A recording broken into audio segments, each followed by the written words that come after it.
विद्यार्थी मित्रों आज આપણો ટોપિક છે પ્રત્યાંકન બરાબર પ્રત્યાંકનને બીજા શબ્દોમાં અનુલેખન પણ કહેવામાં આવે અને ઇંગ્લિશમાં એને કહેવામાં આવે છે ટ્રાન્સક્રિપ્શન ઓકે ચાલો આગળ આપણે જોયું હતું કે ડીએનએ હોય એ ડીએનએ ની અંદરથી ડીએનએ બનવાની જે ઘટના છે તેને કહેવામાં આવે છે સ્વયંજનન બરાબર અને જ્યારે ડીએનએ ની અંદરથી એક આરએનએ બને બરાબર એ ઘટનાને કહેવામાં આવે છે પ્રત્યાંકન બરાબર એની વ્યાખ્યા આપણે જોઈએ તો ડીએનએ ના એક કુંતલ પર એક કુંતલ એટલે કે એક શૃંખલા સામાન્ય રીતે કેવી હોય છે બેવડી કુંતલવાળી શૃંખલા હોય છે તો એમાંથી ડીએનએ ની જોઈએ તો આ પ્રકારે ડીએનએ આ પ્રકારે હોય તો આ એક ડીએનએ ની અંદરથી એક આરએનએ બને આરએનએ કેવું હોય છે સામાન્ય રીતે એક તેની એક જ શૃંખલા હોય છે બરાબર તો ડીએનએ ના એક કુંતલ એટલે કે એક શૃંખલા પર રહેલા જનીનિક માહિતીને આરએનએ માં નકલ કરવાની પ્રક્રિયાને શું કહેવામાં આવે છે પ્રત્યાંકન કહેવામાં આવે છે બરાબર તો આ શું છે પ્રત્યાંકનની વ્યાખ્યા એટલે કે આ ડીએનએ ની ઉપર જે કંઈ પણ માહિતી રહેલી છે જનીનિક માહિતી બરાબર એ માહિતીને આરએનએ ની અંદર કોપી કરવા અથવા નકલ કરવાની જે પ્રક્રિયા છે તે પ્રક્રિયાને સામાન્ય રીતે કહેવામાં આવે છે પ્રત્યાંકન ઓકે એ પ્રત્યાંકન વિશે આપણે જોઈએ તે પ્રત્યાંકનની ક્રિયા શેના ઉપર આધાર રાખે તો તે પૂરકતાના સિદ્ધાંતની ઉપર આધાર રાખે છે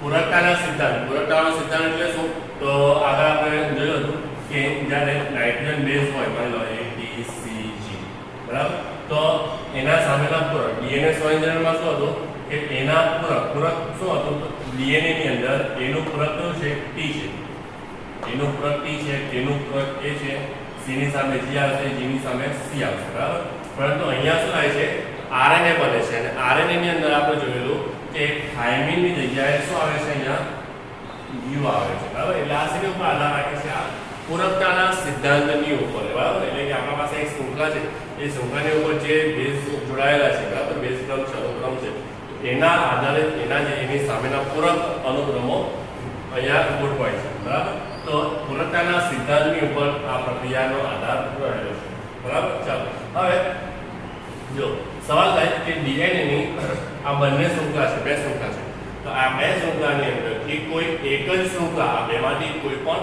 એક જ શૃંખલા જે છે તે આરએનએ બનાવે છે બરાબર બંને શૃંખલાઓ આરએનએ બનાવતી નથી બરાબર તો બંને શૃંખલા કેમ નથી આરએનએ બનાવતી તો અહીંયા જવાબ સવાલ લખ્યો છે કે ડીએનએ ની બંને શૃંખલાઓ કેમ પ્રતિઅંકન પામતી નથી પ્રતિઅંકન એટલે કે આ બેમાંથી કોઈ પણ એક જ શૃંખલા જે છે તે પ્રતિઅંકન પામીને આરએનએ બનાવે છે બરાબર કોઈ પણ એક કેમ બંને કેમ નહીં બરાબર તો તેના રીઝન વિશે આપણે અહીંયા સમજીએ કે માની લો આ તમારો ડીએનએ છે આ શું છે બે ડીએનએ ની સ્ટ્રેન્ડ છે બે ડીએનએ ની શૃંખલા છે બરાબર અને એની ઉપર અહીંયા તમે જોઈ શકો કે અહીંયા એની ઉપર આપણે અહીંયા નાઇટ્રોજન બેઝ લખીએ અહીંયા છે એ છે જી છે ટી અને સી બરાબર એની સામે એનો પૂરક કયો આવશે તો અહીંયા આવશે ટી આવશે અહીંયા જી ની સામે સી હશે આ ડીએનએ ની વાત છે કારણ કે ડીએનએ કેવો હોય છે બેવડી શૃંખલામાં રચના હોય છે બરાબર તો અહીંયા ટી ની સામે શું આવશે એ હશે સી ની સામે અહીંયા શું હશે જી હશે બરાબર અને આ બંને કેસ સાથે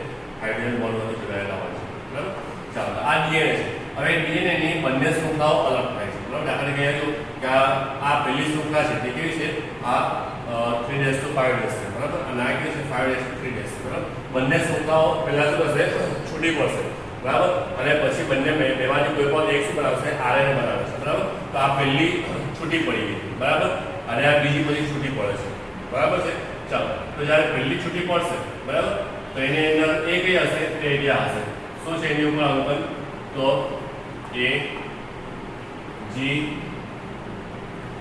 ટી અને સી બરાબર નાની ઉપર શું છે તો ટી સી એ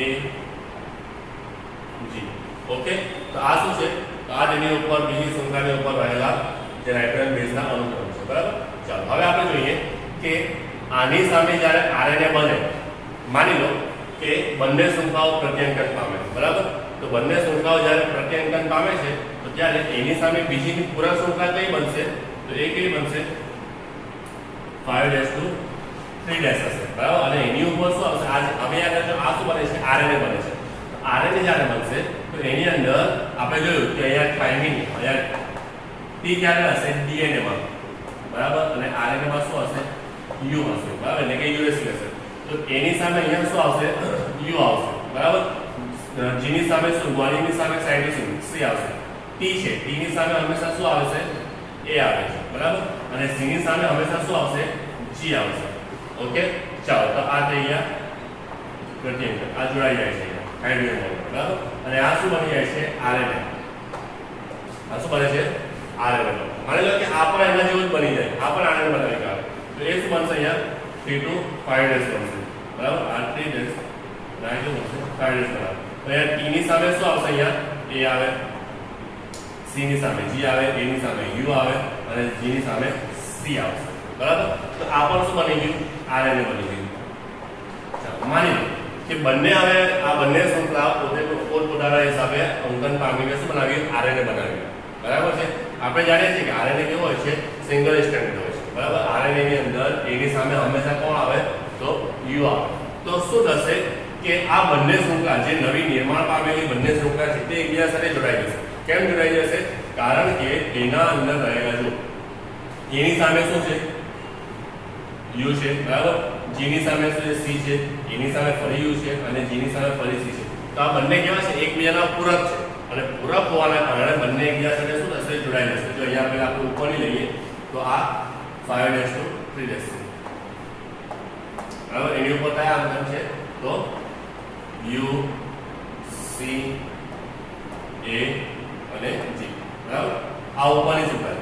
નીચેની શૃંખલાની વાત કરીએ તો એ જો અહીંયા આવી જાય, બરાબર, બંને શૃંખલા બનાવે તો નીચેની શૃંખલા શું બનશે, શું થશે તો એ પછી શું છે જી, બરાબર, પછી કયું છે યુ છે અને પછી સી છે, બરાબર. તો આ શું છે બંને એકબીજાના પૂરક છે. જો એ અને યુરેસિલ અને એડેનિન બંને એકબીજાના પૂરક છે, જી અને સી પણ એકબીજાના પૂરક છે, એ અને યુ પૂરક છે, જી અને સી પૂરક છે, બરાબર. તો આ શું બની ગયું આ તો આ શું થઈ ગયું ડબલ શૃંખલાઓ એટલે કે બેવડી શૃંખલા વાળું શું બની જશે આરએનએ બની જશે. એટલે એને શું કહેવામાં આવે છે ડીએસ આરએનએ. ડીએસ એટલે કે ડબલ સ્ટ્રેન્ડ એટલે કે બેવડી શૃંખલા ધરાવતું આરએનએ. હવે જ્યારે પ્રોટીનનું નિર્માણ થશે, બરાબર, દાખલા તરીકે જો ડીએનએ માટે શું બનશે સામાન્ય રીતે આરએનએ બને અને એ આરએનએ નું કામ શું છે તો એ આરએનએ નું કામ છે કે પ્રોટીનનું નિર્માણ, પ્રોટીનનું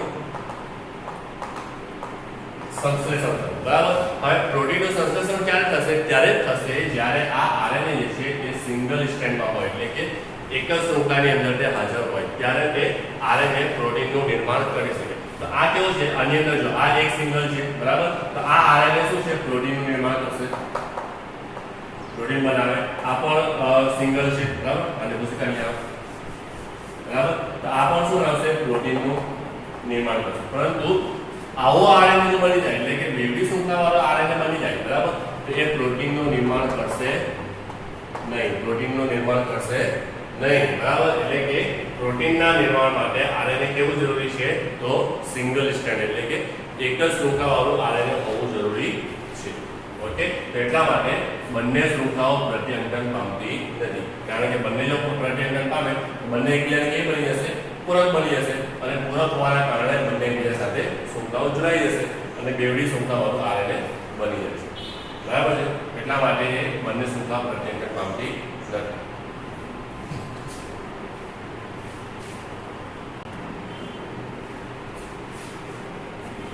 તો વિદ્યાર્થી મિત્રો આપણે હવે પ્રત્યાંકનની પ્રક્રિયા જોઈએ. તો પ્રત્યાંકનની પ્રક્રિયા વિશે આપણે પહેલા સમજી લઈએ કે ડીએનએ નું સ્વયંજનન જ્યારે થાય છે, બરાબર, તો ડીએનએ નું સ્વયંજનન જ્યારે થશે એમાં શું થશે તો સજીવ શરીરની અંદર જેટલું પણ ડીએનએ હશે, બરાબર, કોષની અંદર જેટલું પણ ડીએનએ હશે એ પૂરેપૂરું ડીએનએ જે છે તે બેવડાય છે.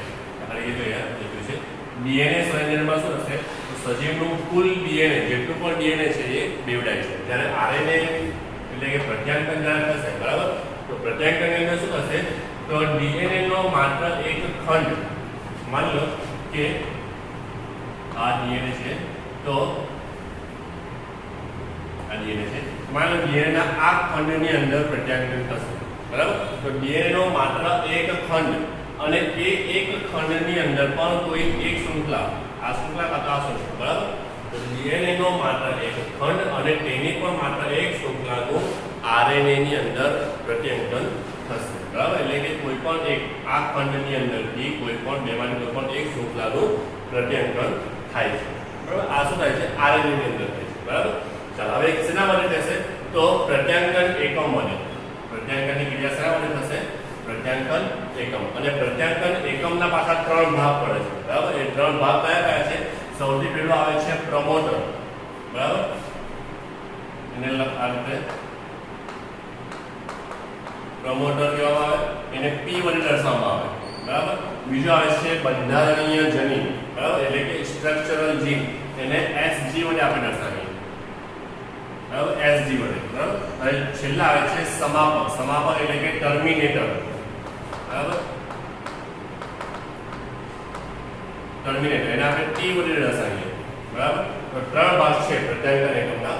પહેલું કયું આવે છે? પ્રમોટર, બરાબર? કે જે શું કરશે? પ્રત્યાંકનની ક્રિયા કરાવે છે. બીજો આવે છે બંધારણીય જનીન, એટલે કે એ જનીન એટલે કે એ શૃંખલા જેની ઉપરથી કોપી કરવાની છે, એટલે કે પ્રત્યાંકન કરવાનું છે તે.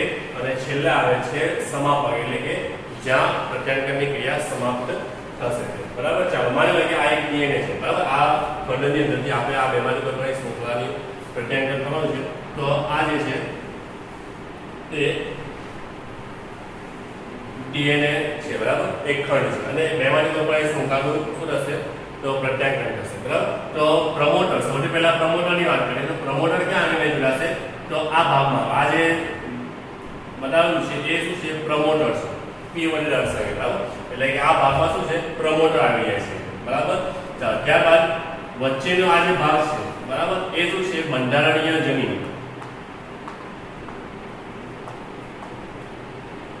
બરાબર? એટલે કે સ્ટ્રક્ચરલ જીન, SG, બરાબર? બંધારણીય જનીન. અને જ્યાં આ માની લો કે આટલું આપણે પ્રત્યાંકન કરવાનું છે, બરાબર? તો અહીંયા છેલ્લે શું આવી જાય છે? ટર્મિનેટર, એટલે કે સમાપક અહીંયા આવીને જોડાઈ જશે. ચાલો તો આ DNA ના ખંડની ઉપર પહેલા શું આવશે? પ્રમોટર આવશે, બરાબર? પછી જે શૃંખલાનું એટલે કે જે ખંડનું પ્રત્યાંકન કરવાનું છે તેને કહેવામાં આવશે બંધારણીય જનીન. અને ક્યાં સુધી કરવાનું છે? બરાબર? માની લો કે અહીંયા સુધી કરવાનું છે તો અહીંયા આવીને ટર્મિનેટર આવીને જોડાઈ જાય છે કે જે પ્રત્યાંકનની ક્રિયાને સમાપ્ત કરાવે છે. ચાલો આ પ્રમોટર અહીંયા જોડાઈ જાય છે. પ્રમોટર શું કરશે? તો પ્રમોટર જ્યારે જોડાશે તો તેની સાથે બીજો એક ઉત્સેચક છે જેને કહેવામાં આવે છે DNA આધારિત RNA પોલિમરેઝ, બરાબર? એ પણ એની સાથે આવીને જોડાય છે, બરાબર? અને એ શું કરશે? તો પ્રત્યાંકનની શરૂઆત કરાવે છે. DNA પોલિમરેઝ જે આધારિત RNA પોલિમરેઝ છે એ શું કરશે? તો એ આ પ્રમોટરની સાથે ભેગું મળીને શું કરશે? આગળ જશે, એટલે કે પ્રત્યાંકનની શરૂઆત કરાવશે. પ્રત્યાંકનની શરૂઆત જ્યારે થશે તો શું થશે? આ પ્રમોટર ધીમે ધીમે આગળ વધશે. ક્યારે છે? આગળ વધશે, એટલે કે અહીંયા જનીનો રહેલા છે, બરાબર? આની ઉપર જનીન રહેલા છે તો તેનું સ્કેન કરતું જશે. જેવી રીતે પેલા પેપર આપણે સ્કેનરમાં કેવું લખીએ? સ્કેન કરશે અને તેનો છપાઈને બહાર નીકળે છે. એવી રીતે આ શું કરશે? કે સ્કેન કરશે અને તે સ્કેનના આધારે પ્રત્યાંકન પામતો નવો RNA બનાવતું જશે, બરાબર? તો એ પ્રત્યાંકનની શરૂઆત કરાવે. ચાલો પછી આ છે બંધારણીય જનીન.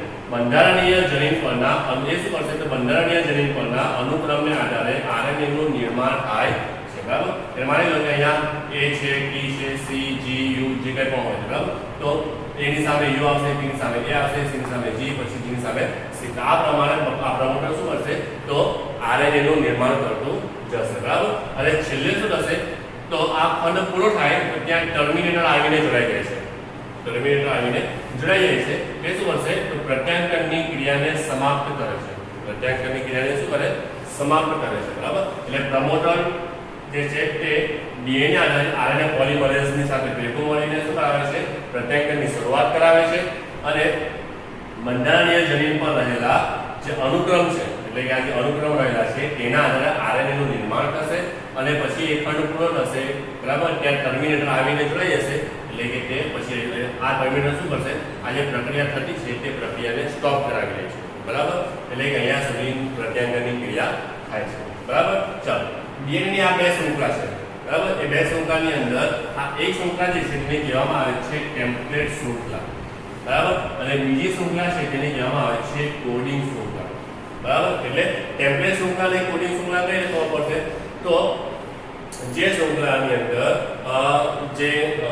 જે ક્રમ જે છે બરાબર એટલે કે 3 to 5 ક્રમનો હોય બરાબર 3 to 5 ક્રમનો હોય તે શૃંખલાને કહેવામાં આવે છે ટેમ્પલેટ શૃંખલા અને જે શૃંખલાની ઉપર 5 to 3 હશે બરાબર તેને શું કહેવામાં આવશે કોડિંગ શૃંખલા કહેવામાં આવે મેં શું આ 5 અને અહીંયા 3 હશે તેને શું કહેવામાં આવે છે કોડિંગ શૃંખલા કહેવામાં આવે છે બરાબર હવે પ્રમોટર ક્યાં જોડાશે તો પ્રમોટર જે છે તે કોડિંગ શૃંખલાના 5 છેડાની ઉપર જોડાશે એટલે કે આ કોડિંગ શૃંખલા કઈ છે નીચે અને એની ઉપર 5 છેડો કયો છે તો આ તરફ છે બરાબર તો પ્રમોટર આ તરફના છેડા પર જોડાશે બરાબર અને એને કહેવામાં આવે છે પ્રતિપ્રવાહ ઓકે ત્યારબાદ ટર્મિનેટરની વાત કરીએ ટર્મિનેટર ક્યાં જોડાશે સમાપક ક્યાં જોડાશે તો એ સમાપક કોડિંગ શૃંખલાના ત્રીજા કાર્બન વાળા છેડાની ઉપર જોડાય છે બરાબર અને એને કહેવામાં આવે છે અનુપ્રવાહ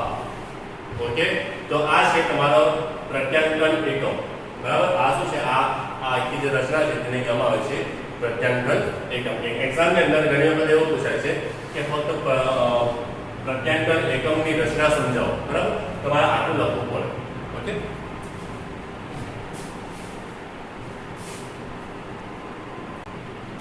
તો આપણે જોયું કે પ્રત્યાંકન યુનિટની અંદર પ્રત્યાંકન એકમની અંદર પ્રમોટર કન્ટેનર અને સમાપક છે હવે આપણે જે ડીએનએ નો જે ખંડ જોયો હતો તેની અંદર 3 to 5 વાળી જે શૃંખલા છે બરાબર તેને ટેમ્પલેટ શૃંખલા કહેવામાં આવે અને 5 to 3 વાળી જે છે તેને કોડિંગ શૃંખલા કહેવામાં આવે કેમ આવું કહેવામાં આવે તો એના વિશે આપણે જાણી લઈએ તો માની લો કે આ ડીએનએ નું ખંડ છે બરાબર અને તેની આ શૃંખલા છે તેમાં ઉપરની છે તે ટેમ્પલેટ શૃંખલા છે નીચેની છે તે કોડિંગ શૃંખલા છે બરાબર અને તેની ઉપર આ રહેલા જનીનના એકમો છે બરાબર એટલે કે બેઝના અનુક્રમ છે અને આ એકબીજા સાથે હાઇડ્રોજન બોન્ડ વડે જોડાયેલા છે બરાબર અને અહીંયા ઉપર આ ટેમ્પલેટ શૃંખલા પરનો અનુક્રમ કયો છે A T T C C G A બરાબર અને એની સામે પૂરક ક્રમ કયો છે એની સામે T T ની સામે A T ની સામે A C ની સામે G C સામે G B સામે C A સામે T આ ડીએનએ છે એમાંથી જ્યારે પ્રત્યાંકન થશે બરાબર તો બંને શૃંખલાઓ છૂટી પડશે બરાબર એટલે કે પહેલા કઈ શૃંખલા લઈએ આપણે આ 3 to 5 વાળી લઈએ એટલે કે ટેમ્પલેટ શૃંખલા લઈએ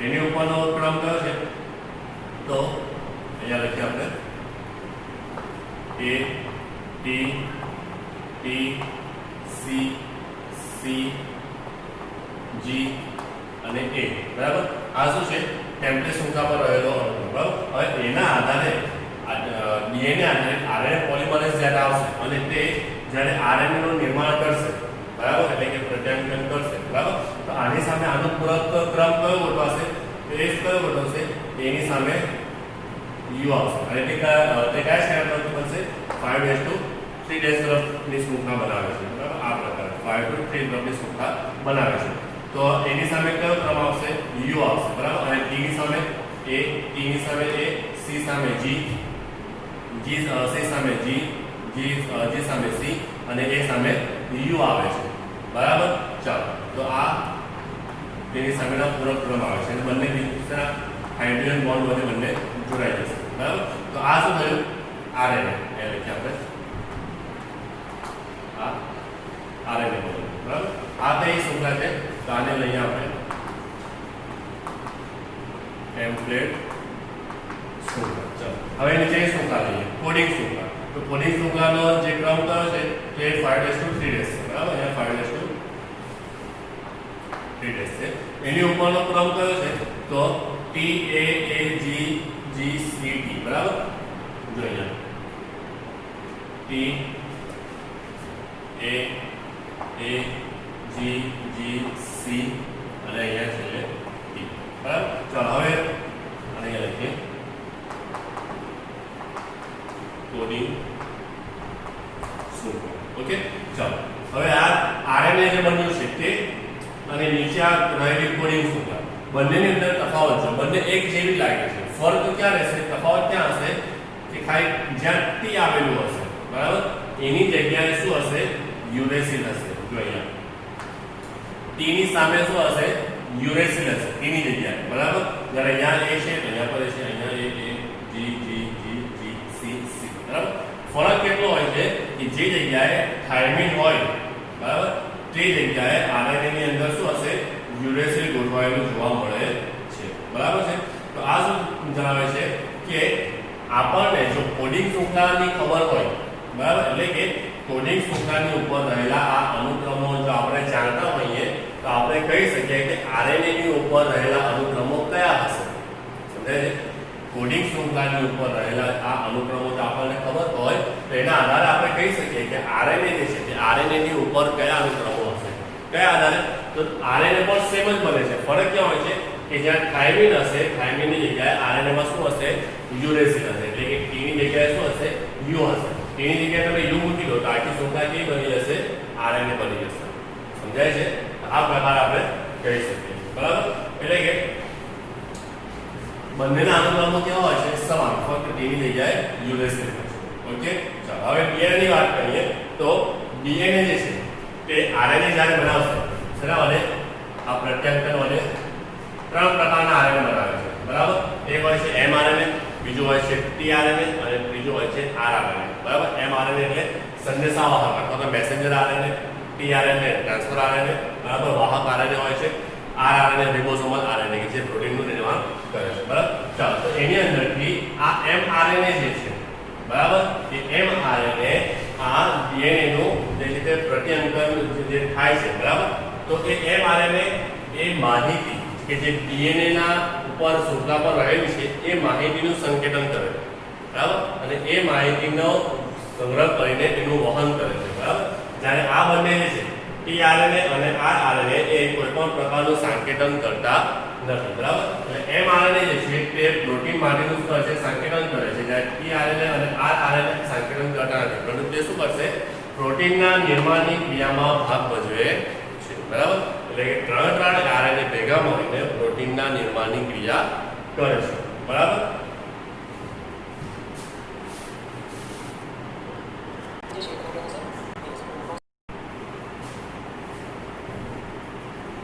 ચાલો, હવે આપણે આ પ્રત્યાંતરની પ્રક્રિયાની અંદર બીજો એક શબ્દ સમજવાનો છે. એ શબ્દનું નામ છે સિસ્ટ્રોન. આ શબ્દ વિશે સમજૂતી મેળવવાની છે કે સિસ્ટ્રોન શું છે. બરાબર? ચાલો, તો માની લો આ આપણું ડીએનએ છે. બરાબર? અને તેની અંદર આપણે જોઈએ કે એનું પ્રત્યાંતર જ્યારે થવાનું હોય ત્યારે પ્રમોટર અને ટર્મિનેટર આગળ જોડાઈ જાય છે અને વચ્ચેનો ભાગ જે રીતે એના તરીકે વર્તે છે? બંધારણીય જનીન તરીકે વર્તે છે. અને આ બંધારણીય જનીનનું શું થશે? પ્રત્યાંતર થશે અને તેની અંદર શું નિર્માણ થશે? પ્રોટીનનું નિર્માણ થશે. બરાબર? હવે બંધારણીય જનીન જે છે તેની અંદરનો જે ભાગ રહેલો છે, બરાબર, તેને કહેવામાં આવે છે સિસ્ટ્રોન. શું કહેવામાં આવે છે? આ જે ખંડ છે, બરાબર, બંધારણીય જનીનનો, તેની અંદરનો ભાગ છે તેને કહેવામાં આવે છે સિસ્ટ્રોન. અને એ સિસ્ટ્રોન જે છે તે બે પ્રકારના હોય છે. બે પ્રકારના. બરાબર? જેને એકને કહેવામાં આવે છે મોનોસિસ્ટોનિક અને બીજો હોય છે તેને કહેવામાં આવે છે પોલિસિસ્ટોનિક. બે પ્રકારના હોય છે. ઓકે, મોનોસિસ્ટોનિક અને પોલિસિસ્ટોનિક. મોનોસિસ્ટોનિક કોની અંદર જોવા મળે છે? તો જે સુકોષ કેન્દ્રીય સજીવો હશે, બરાબર, તેઓની અંદર મોનોસિસ્ટોનિક જોવા મળે છે. અને જે આદિકોષ કેન્દ્રીય સજીવો હશે, બરાબર, તેઓની અંદર કેવા પ્રકારનું જોવા મળશે? પોલિસિસ્ટોનિક જોવા મળે છે. બરાબર? આ બંનેની અંદર ડિફરન્સ શું છે, તફાવત શું છે તેના વિશે માહિતી મેળવીએ તો મોનોસિસ્ટોનિક એટલે કે સુકોષ કેન્દ્રીય સજીવોમાં જે આ સિસ્ટોન હશે, બરાબર, બંધારણીય જનીનની અંદર, તો તે આ પ્રકારે હશે કે તેની અંદર આ પ્રકારે ડીએનએ હશે, પ્રમોટર, બંધારણીય જનીન અને ટર્મિનેટર હશે, એટલે કે સમાપક હશે. બરાબર? અને જેની અંદરથી શું બનશે? જેનું પ્રત્યાંતર થઈને આ આરએનએ બને છે. શું બને છે? એક આરએનએ બને છે અને એ આરએનએ ની અંદરથી શું બનશે? પ્રોટીનનું નિર્માણ થાય છે. બરાબર? આ સિમ્પલ સિસ્ટોનિક છે. બરાબર? એટલે કે મોનોસિસ્ટોનિક. પોલિસિસ્ટોનિક ની અંદર શું હશે? તો તેની અંદર આ પ્રકારે ડીએનએ હશે, તેની અંદર પ્રમોટર હશે અને છેલ્લે શું હશે? બીજા છેડા પર ટર્મિનેટર હશે. અને બંધારણીય જનીન જે છે, બરાબર, તે ભાગ એટલે બંધારણીય જનીન અલગ અલગ પ્રકારના હશે. કારણ કે જો આમાં કેવું છે? બંધારણીય જનીન ફક્ત એક જ છે. જ્યારે અહીંયા કેવું છે? બંધારણીય જનીન 1, બંધારણીય જનીન 2, બંધારણીય જનીન 3. બરાબર? તો જેની અંદર બંધારણીય જનીન 2 અથવા 2 થી વધારે સંખ્યાની અંદર હોય તો તેને કહેવામાં આવે છે પોલિસિસ્ટોનિક. અને તે શેમાં જોવા મળે છે? આદિકોષ કેન્દ્રીય સજીવોની અંદર જોવા મળે છે. તો જો આમાં એક આરએનએ નું નિર્માણ થાય છે, બરાબર, એક બંધારણીય જનીનમાંથી એક આરએનએ નું નિર્માણ થાય છે. જ્યારે આની અંદરથી એક બંધારણીય જનીનમાંથી એક, બીજામાંથી બીજું અને બીજામાંથી ત્રીજું, એટલે કે 3 પ્રકારના આરએનએ બને છે. અને આ 3 પ્રકારના આરએનએ વડે 3 પ્રકારના અલગ અલગ પ્રોટીન બનશે. બરાબર? એટલે આ કેવું બનશે? પ્રોટીન 1, પ્રોટીન 2 અને પ્રોટીન 3. તો 3 પ્રકારના અથવા તો 2 હોય તો 2 પ્રકારના, 3 થી વધારે હોય તો 3-4 પ્રકારના, બરાબર. એટલે કે જેટલા બંધારણીય છે ને એટલા અલગ પ્રકારના આરએનએ અને એટલા આરએનએ તો એટલા પ્રોટીન બને છે, બરાબર. ચાલો આપણે જોઈએ મોનોસિસ્ટોનિક બને એટલે કે સુકોષ કેન્દ્રીય સજીવોની અંદર જે પ્રત્યાંગનની ક્રિયા કઈ રીતે થાય છે તેના વિશે આપણે જોઈએ. તો સુકોષ કેન્દ્રીય સજીવોની અંદર થતી પ્રત્યાંગનની ક્રિયા, બરાબર. એની અંદર જોવા જઈએ સામાન્ય રીતે આ જ પ્રકારનું હોય છે કે આ ડીએનએ ની અંદર પ્રમોટર હોય, બંધારણીય જનીન હોય અને સમાપક હોય એટલે કે ટર્મિનેટર હોય છે, બરાબર. કે જેનું શું થશે? પ્રત્યાંગન થશે, બરાબર. પ્રત્યાંગન થયા બાદ શું બનશે? આ આરએનએ બને છે. શું બને છે? આરએનએ. પરંતુ એ આરએનએ કેવું હોય છે? અપરિપક્વ હોય. કેવો હોય? અપરિપક્વ. ઓકે. તો આ અપરિપક્વ આરએનએ જે છે તેને પરિપક્વ બનવું પડે, બરાબર. તો જ્યારે તે અપરિપક્વ હોય ત્યારે તેની અંદર બે પ્રકારના આરએનએ મતલબ ભાગ જોવા મળે છે આરએનએ ની અંદર, બરાબર છે. એક જે હોય છે તે એવા કે જે કોડિંગ અનુક્રમ એટલે કે અભિવ્યક્ત અનુક્રમ, માને આરએનએ ઉપરના જનીનો હોય, નાઇટ્રોજન બેઝ હોય, બરાબર. તો એ શું કરે? અભિવ્યક્ત થાય છે, બરાબર. તો એમાં કેટલાક એવા હોય છે કે જે અભિવ્યક્ત થાય છે, બરાબર, પ્રોટીનના નિર્માણ માટે, અને કેટલાક એવા છે જે પ્રોટીનના નિર્માણ માટે અભિવ્યક્ત થતા હોતા નથી, બરાબર. તો જે અભિવ્યક્ત થાય છે, બરાબર, તેને કહેવામાં આવે છે કોડિંગ અનુક્રમ અથવા તો અભિવ્યક્ત અનુક્રમ, બરાબર. અને એને ઇંગ્લિશમાં કહેવામાં આવે છે એક્ઝોન્સ. શું કહેવામાં આવે? એક્ઝોન. માની લો કે અહીંયા આપણે દર્શાવીએ તો અમુક ભાગો એવા હોય. માની લો કે આ ભાગ જે છે, આ બ્લુ કલરમાં તમને દર્શાવું છું, આ ભાગ જે છે તે કોડિંગ ભાગ છે, બરાબર. એટલે કે તે એક્ઝોન છે. એટલે કે તે શું થાય છે? અભિવ્યક્ત થાય છે. પ્રોટીનના નિર્માણની અંદર અભિવ્યક્ત થાય છે. તો આ બધા કયા છે? એક્ઝોન છે. એટલે અહીંયા લખીએ E. બરાબર. આ આરએનએ ની અંદરથી આ ભાગો કયા છે કે જે કોડિંગ અનુક્રમ છે, પ્રોટીનના નિર્માણ માટે અભિવ્યક્ત થાય છે, તો એને કહેવામાં આવે છે એક્ઝોન્સ, બરાબર. હવે બાકી રહેલા બીજા ભાગો જે છે તે કેવા છે? તો એને કહેવામાં આવે છે નોન કોડિંગ. એને શું કહેવામાં આવે છે? નોન કોડિંગ, બરાબર. એને આપણે લાઈટ ડ્રો કરી છે. આ પ્રકારનું જે છે તેને કહેવામાં આવે છે નોન કોડિંગ કહેવામાં આવે છે, બરાબર છે. કે જે અભિવ્યક્ત થતા નથી, અને એને ઇંગ્લિશની અંદર કહેવામાં આવે છે ઇન્ટ્રોન્સ.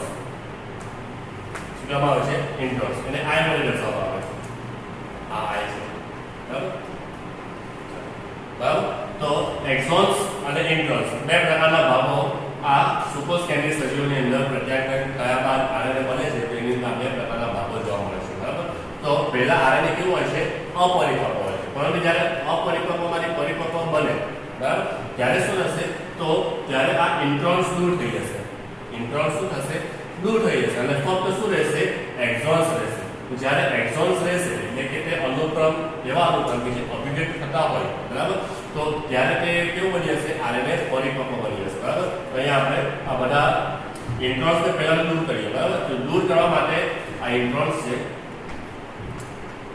ઇન્ટ્રોન્સને દૂર કરવા માટેની એક પદ્ધતિ છે જેને કહેવામાં આવે છે સ્પ્લાઇસિંગ. સ્પ્લાઇસિંગ એ તમે આગળ આપણે ભણીશું ત્યારે આવશે. સ્પ્લાઇસિંગ શું છે, બરાબર. તો એ સ્પ્લાઇસિંગ પદ્ધતિ વડે આ ઇન્ટ્રોન્સ દૂર કરવામાં આવે અને પછી શું ગયા? તો એક્ઝોન્સ બચી ગયા, બરાબર. તો આ એક્ઝોન્સના ભાગોને આપણે જોઈન્ટ કરી દઈએ, બરાબર. તો આ રીતે આ એક એક્ઝોન્સ થઈ ગયું, આ બીજો એક્ઝોન્સ થઈ ગયું, આ ત્રીજો થઈ ગયો અને આ ચોથો. તો આ પ્રકારે એક્ઝોન્સ જે છે તે ભેગા મળીને શું બનાવે છે? આરએનએ બનાવે છે. અને એ આરએનએ કેવો હોય છે? પરિપક્વ આરએનએ હોય છે, બરાબર. અને પછી તે ભાષાંતર એટલે કે પ્રોટીનના નિર્માણની ક્રિયામાં જોડાય છે, બરાબર. તો આ જે છે તે સુકોષ કેન્દ્રીય સજીવોની અંદર આ પ્રકારે પ્રત્યાંગનની ક્રિયા થશે, બરાબર. વધુ માહિતી આપણે નેક્સ્ટ સેશનની અંદર